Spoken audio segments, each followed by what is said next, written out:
क्या आप जानते हैं कि आपके शरीर के भीतर एक परमाणु बम से भी अधिक शक्तिशाली ऊर्जा छिपी है? एक ऐसी ऊर्जा जिसमें एक नया जीवन पैदा करने की सामर्थ्य है। लेकिन अफसोस, आप उसी दिव्य ऊर्जा को हर दिन नाली में बहा रहे हैं और फिर आप शिकायत करते हैं कि आपकी किस्मत खराब है। आपकी प्रार्थनाओं में असर नहीं है और यूनिवर्स आपकी बात नहीं सुनता। सुनिए, जब तक आपके भीतर का यह जीवन रस से नीचे की ओर बह रहा है, आप केवल एक हमास का पुतला है। लेकिन जिस दिन आपने इस ऊर्जा का मुख ऊपर की ओर मोड़ दिया, उस दिन आप साधारण इंसान नहीं रहेंगे। आपकी आंखों में वह चमक होगी जिसे देख दुनिया झुक जाए। आपकी आवाम में वह गूंज होगी जो सीधा ब्रह्मांड के पार जाए। आज सनातन बटपाथ पर हम उस प्रतिबंधित ज्ञान की बात करेंगे जिसे हजारों सालों से गुप्त रखा गया। आज हम बात करेंगे वीर्य के ऊर्ध्वगमन की, वह गुप्त सीढ़ी जो सीधे इंसान को ईश्वर के सिंहासन तक ले जाती है। अगर आप इसे केवल एक गंदा शब्द समझते हैं तो यह वीडियो आपके लिए नहीं है। लेकिन अगर आप अपनी सोई हुई शक्तियों को जगाकर ब्रह्मांड के स्वामी बनना चाहते हैं तो अंत तक बने रहिएगा। अधिकतर लोग इस सत्य से अनजान हैं कि हमारे भीतर एक महासागर है जो ऊर्जा से भरा हुआ है। साधारण तौर पर यह ऊर्जा नीचे की ओर बहती है, जिसका उपयोग केवल वंश को आगे बढ़ाने या क्षणिक सुख के लिए किया जाता है। लेकिन जब यही ऊर्जा अपनी दिशा बदलती है और ऊपर की ओर छचने लगती है तो इसे ही ऊर्ध्वगमन कहा जाता है। यह कोई सामान्य शारीरिक प्रक्रिया नहीं है, बल्कि एक ऐसा गुप्त विज्ञान है जिसे जानकर इंसान देवता बन सकता है। जब आपकी जीवन ऊर्जा नीचे के केंद्रों में फंसी होती है, तब आपका मन अशांत रहता है, एकाग्रता गायब रहती है और आप यूनिवर्स की फ्रीक्वेंसी से जुड़ नहीं पाते। यही कारण है कि आपकी प्रार्थनाएं उस अनंत तक नहीं पहुंच पाती। कल्पना कीजिए एक ऊंचे पर्वत की जिसके शिखर पर पहुंचने के लिए आपको गुरुत्वाकर्षण के विरुद्ध जाना पड़ता है। वीर्य का ऊर्ध्वगमन भी वैसा ही है। इसके लिए संकल्प की अग्नि चाहिए और अभ्यास का अनुशासन। पुराने समय के वंश मुनि जानते थे कि अगर इस ऊर्जा को बचाकर मस्तिष्क की ओर भेज दिया जाए तो वह ओज और तेज में बदल जाती है। आज का आधुनिक युग हमें इस शक्ति को व्यर्थ नष्ट करने के लिए उकसाता है। हर तरफ ऐसे प्रलोभन हैं जो आपकी इस मूल्यवान संपत्ति को चुरा लेना चाहते हैं। जब आप अपनी इस शक्ति को बिना कारण बाहर निकालते हैं तो आप केवल एक तरल पदार्थ नहीं खोते, बल्कि आप अपनी बुद्धि, अपनी चमक और अपने भविष्य के संकल्प को भी खो देते हैं। इस पहले अध्याय में हमें यह समझना होगा कि हमारा शरीर एक यंत्र है और वीर्य उसका मुख्य ईंधन है। अगर ईंधन ही नहीं बचेगा तो यह यंत्र आपको उस परम सत्य तक कैसे ले जाएगा?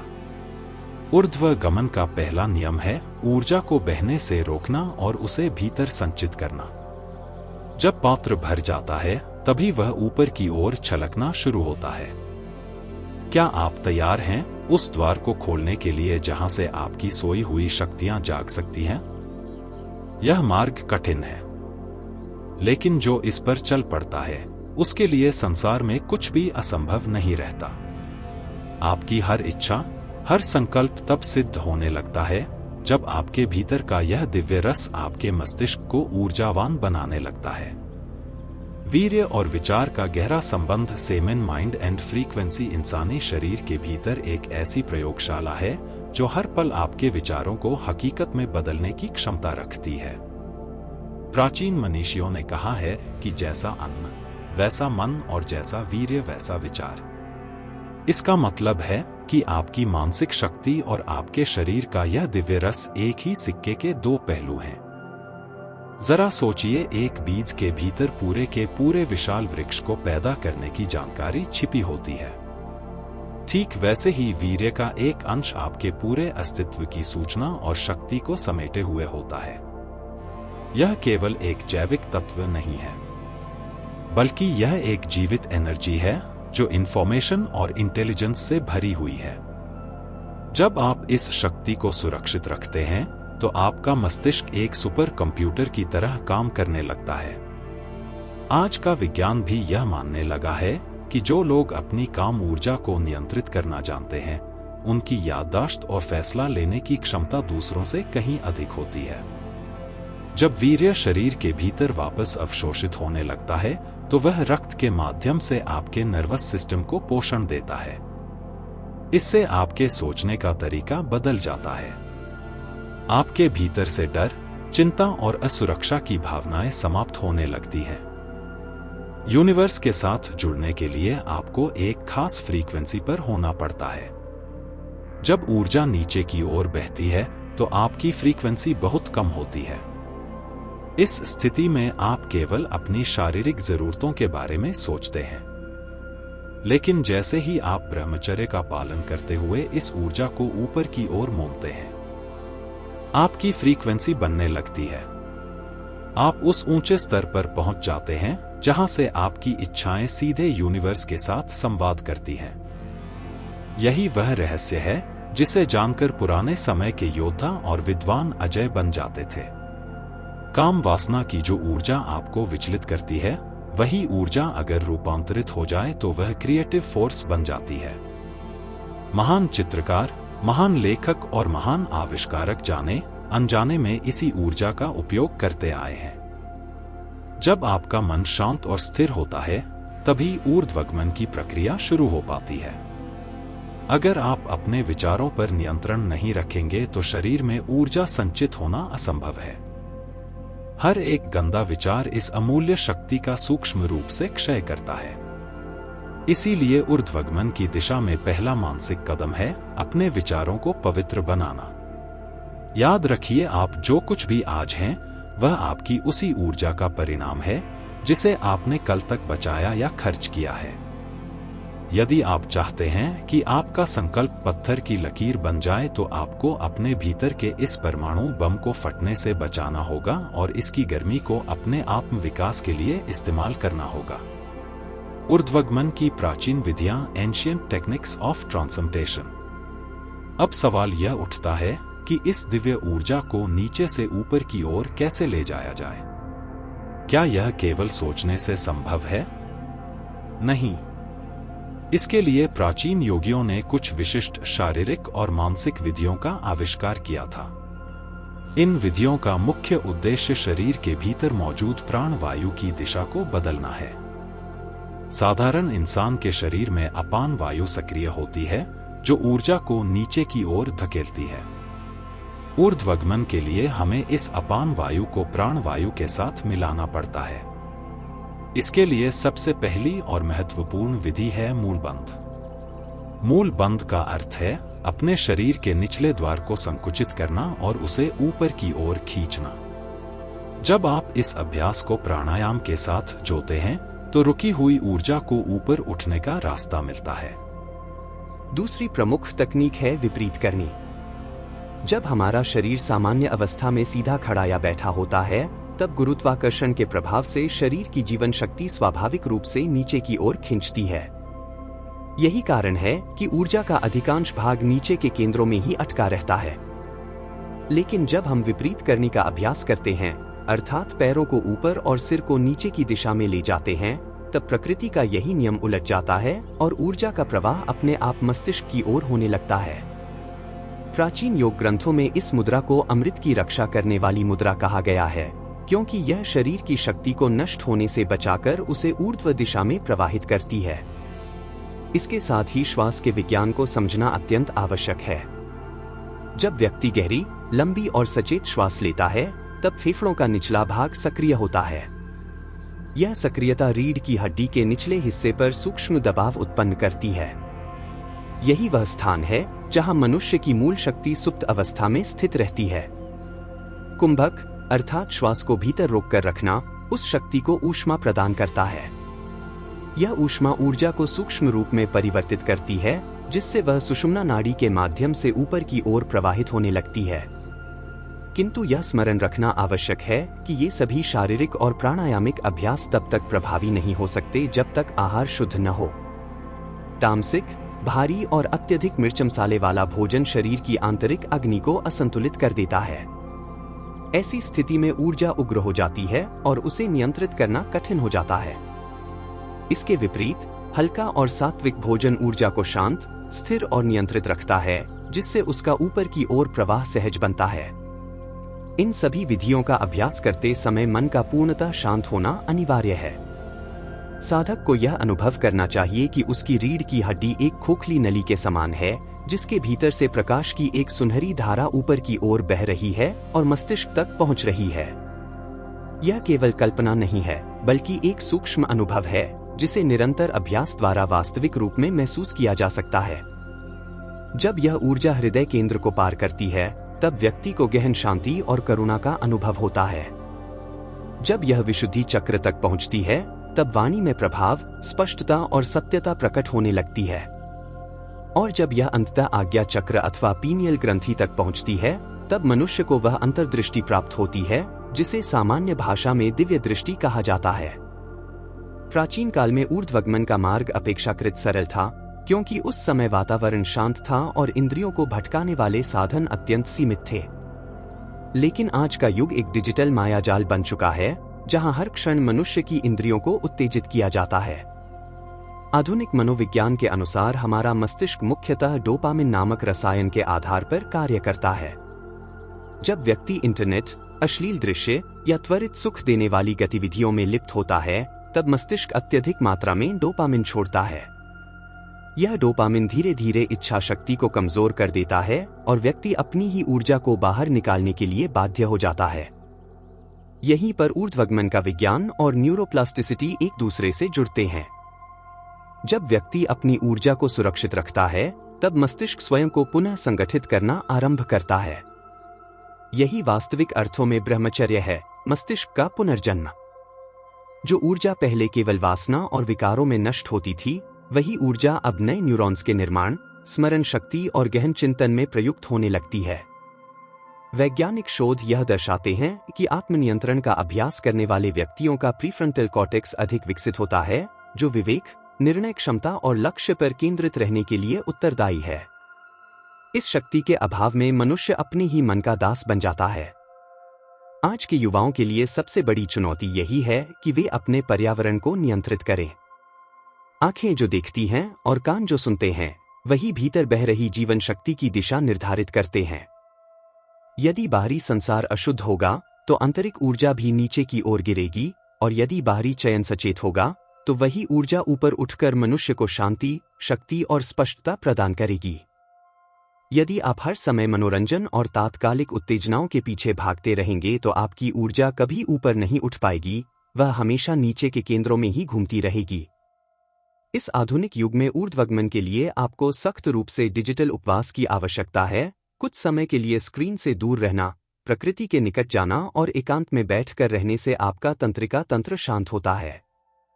जब तंत्रिका तंत्र शांत होता है, तभी वह ऊर्जा संचित करने और उसे ऊपर भेजने के काबिल बनता है। ध्यान रखिए, ब्रह्मचर्य केवल शारीरिक संयम नहीं है, यह मन का अनुशासन है। अगर आप केवल बाहरी व्रत रखकर अपने मन में गंदे या खलल डालने वाले विचारों को छोड़ेंगे नहीं, तो वही ऊर्जा भीतर ही संघर्ष कर सकती है। असली ऊर्ध्वगमन तब होता है जब आप जागरूक होकर इस अनमोल शक्ति को किसी ऊंचे लक्ष्य, किसी महान उद्देश्य की ओर मोड़ देते हैं। जब कोई साधक अपनी जीवन ऊर्जा को सफलतापूर्वक ऊपर उठाने लगता है, तो उसके व्यक्तित्व और शरीर में ऐसे परिवर्तन दर्शनीय रूप से प्रकट होते हैं जिनसे उसे छुपाया नहीं जा सकता। सबसे पहले यह आपकी आंखों में दिखाई देता है। एक अजीब सी चमक, गहराई और स्थिरता आती है। सामने वाला व्यक्ति आपकी आंखों में मिलन के समय एक विशेष प्रभाव अनुभव करता है। प्राचीन ग्रंथों ने इसे ओजस कहा है, एक आंतरिक नूर जो चेहरे पर स्वाभाविक तेज बनकर फूटता है। आपकी कोशिकाएं भीतर से प्रकाशित होती सी लगती हैं। दूसरा परिवर्तन आपकी वाणी में आता है। जब वीर्य शक्ति गले के विशुद्धि चक्र तक पहुंचती है, तो आपकी आवाज में गरिमा और प्रभाव आ जाता है। लोग आपकी बात सुनना चाहने लगते हैं और आपके शब्दों में एक औचित्य सी आ जाती है। यही वाक्सिद्धि का आरंभ है। मानसिक स्तर पर आपकी एकाग्रता कई गुना बढ़ जाती है। वही काम जो पहले रुचिकर नहीं लगता था, अब आप घंटों बिना विचलित हुए कर सकते हैं। स्मृति तीव्र होती है और कठिन विषय भी सरलता से समझ में आने लगते हैं। यह दिखाता है कि आपकी ऊर्जा अब मस्तिष्क के उन भागों को सक्रिय कर रही है जो पहले निष्क्रिय पड़े थे। एक और सुंदर संकेत है आपके आभा मंडल का परिवर्तन। आपके आसपास के लोग आपकी उपस्थिति में शांति और सुरक्षा महसूस करने लगते हैं। नकारात्मक लोग स्वेच्छा दूर हटते हैं और सकारात्मक अवसर आपके पास आने लगते हैं। ब्रह्मांड भी मानो आपके कार्यों में सहयोग करने लगता है। लोग इसे गुड लक कहते हैं, पर असल में यह आपकी संचित ऊर्जा का फल है। शारीरिक रूप से आपको कम नींद की आवश्यकता महसूस हो सकती है, पर फिर भी आप पूरे दिन जीवंत और चैतन्य रहते हैं। आलस्य घटता है, पाचन शक्ति सुधरती है और छोटे मोटे रोग स्वयं ठीक होने लगते हैं, क्योंकि अब शरीर के पास आत्मनिरोध और स्वोपचार के लिए अतिरिक्त ऊर्जा मौजूद रहती है। सबसे बड़ा बदलाव यह है कि आप अपनी भावनाओं के गुलाम नहीं रहते। गुस्सा, लालच और छोटे मोटे उखड़ने वाले झटके कम होते हैं। आप जीवन को एक साक्षी की दृष्टि से देखने लगते हैं। जब ऊर्जा हृदय के निकट पहुंचती है तो करुणा और प्रेम का स्रोत उभर आता है। आप हर जीव में उस ईश्वर के अंश को पहचानने लगते हैं। ये सभी संकेत यह पुष्टि करते हैं कि आप सही मार्ग पर अग्रसर हैं, पर यहाँ अहंकार का प्रवेश नहीं होना चाहिए। यह शक्ति अहंकार के लिए नहीं, आत्मस्वरूप के बोध के लिए है। अवसान में जब ऊर्जा अपनी यात्रा पूरी कर सहस्रार चक्र के शिखर तक पहुंचती है, तब एक अद्भुत आलोक उत्पात जैसा अनुभव होता है। योगियों ने इसे सहस्रार का खिलना कहा है। उस अवस्था में चेतना और ब्रह्मांड की चेतना एकाकार सी हो जाती है। प्रार्थना और ब्रह्मांड के बीच की दूरियां घट जाती हैं और साधक को वह आनंद मिल जाता है जो शब्दों से परे होता है। आपकी दृष्टि मात्र मांस की आंख नहीं रहती, वह दिव्य दृष्टि बन जाती है। आपके स्पर्श में हीलिंग शक्ति आ जाती है और आपके विचार वास्तविकता का रूप लेने लगते हैं। वीर्य का ऊर्ध्वगमन आपको केवल शक्तिशाली नहीं बनाता, वह आपको एक दिव्य माध्यम बना देता है। प्रकृति के गुप्त रहस्यों का अनुभव कराता है, समय और स्थान की सीमाएं धुंधली कर देता है और आपको उस अनंत शांति में ले जाता है जिसके लिए ऋषि मुनियों ने सहस्राब्दियों तक तपस्या की।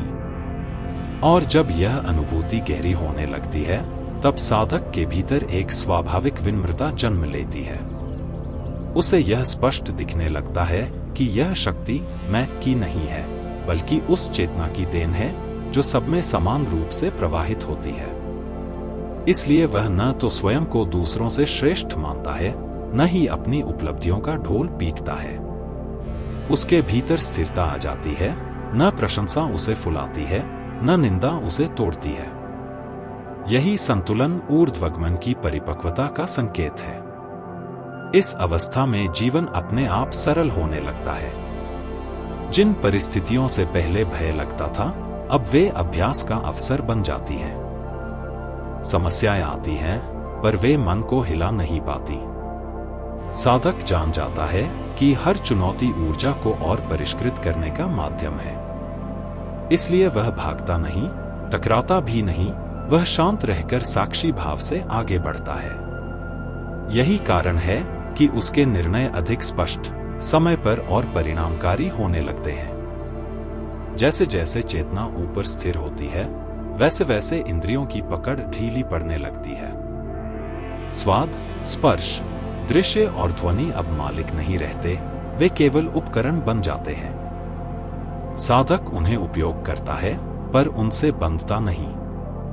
यह स्वतंत्रता भीतर एक गहरी तृप्ति भर देती है, जिसे किसी बाहरी सुख से बदला नहीं जा सकता। इसी तृप्ति के कारण लालसा स्वतः गिरने लगती है और संयम बोझ नहीं, सहज स्वभाव बन जाता है।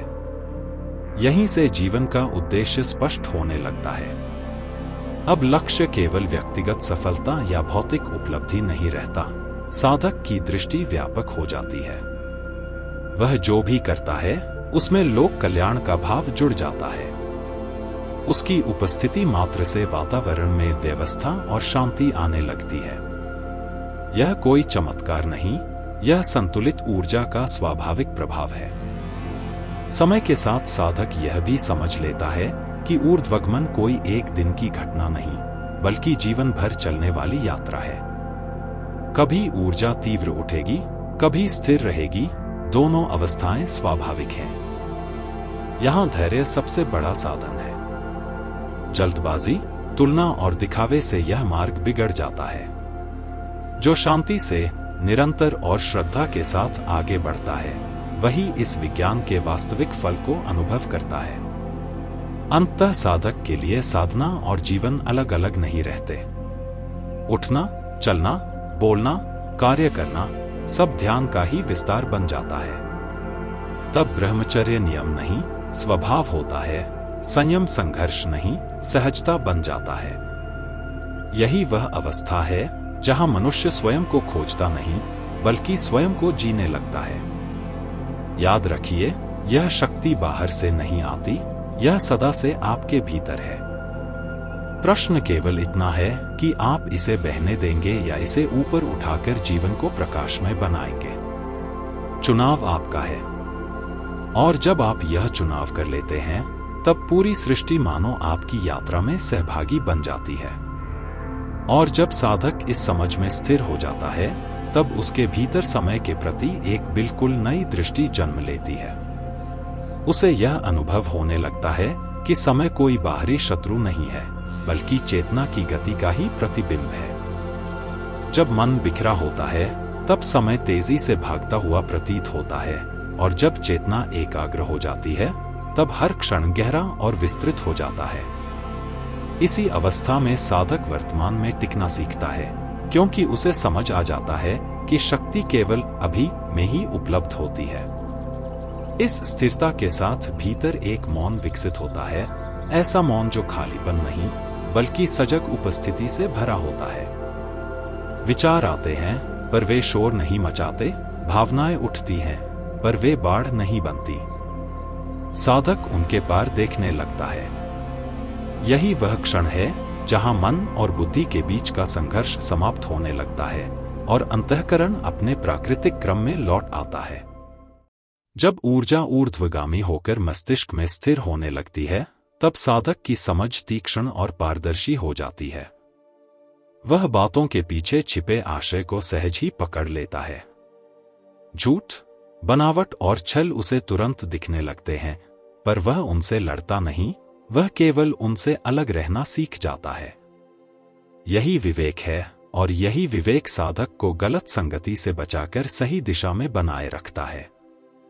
धीरे धीरे जीवन में एक प्राकृतिक अनुशासन स्थापित हो जाता है। बिना किसी जोर जबरदस्ती के साधक का दिनचर्या संयमित होने लगती है, नींद समय पर आने लगती है, भोजन सीमित और शुद्ध हो जाता है, वाणी मितभाषी और अर्थपूर्ण बन जाती है। यह सब प्रयास से नहीं, बल्कि भीतर की ऊर्जा के संतुलन से घटित होता है। जब भीतर व्यवस्था होती है, तो बाहर का जीवन भी अपने आप व्यवस्थित हो जाता है।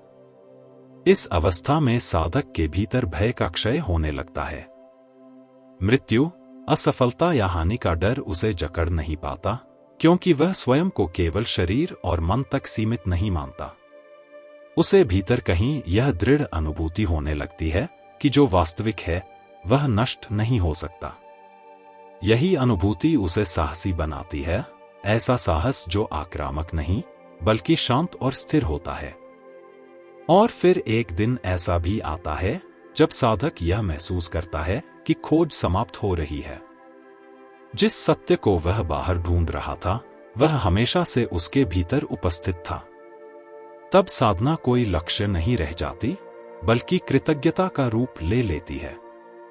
जीवन एक बोझ नहीं, बल्कि उत्सव बन जाता है। हर श्वास, हर अनुभव, हर क्षण एक पवित्र भेंट की तरह प्रतीत होने लगता है। यही ऊर्ध्वगमन की पराकाष्ठा है, जहां साधक स्वयं को किसी पहचान, किसी नाम या किसी भूमिका में सीमित नहीं करता।